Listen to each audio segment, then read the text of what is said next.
एक गुरुत्व वाला तो होना चाहिए, लेकिन गुरु का चिंतन विचार व्यवहार कैसा होना चाहिए? तो इतिहास उठाकर देखेंगे तो गुरु ये 10-20 वर्षों तक सोचने वाला भारत की धरती पर कभी भी नहीं हुआ।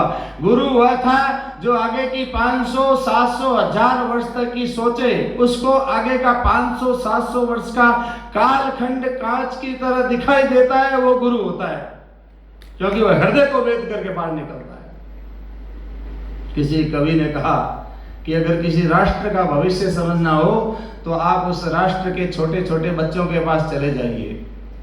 जब बरसात हो गई हो, जमीन गीली हो और वो उन्मुक्त अवस्था में हो, और वो जब घर वहां जो खेल खेल रहे हो, वो जो कुछ मिट्टी में कर रहे हो, जो कुछ गुनगुना रहे हो, उसके आधार पर आप डायरी में लिख दीजिए कि इस राष्ट्र का भविष्य ऐसा होने वाला है।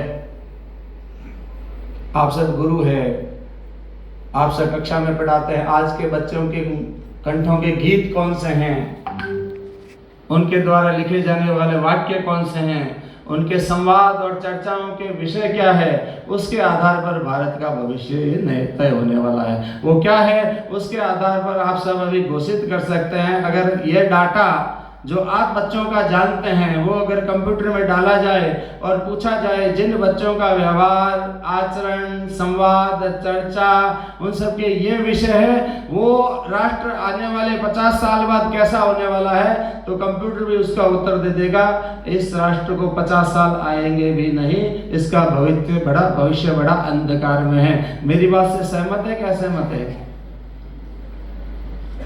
आप सबकी सहमति है क्या? सहमति है? तो फिर गुरु वह होता है जो 500 वर्षों की व्यवस्था कर दे आगे आने वाले राष्ट्र के लिए। हुए ऐसे गुरु?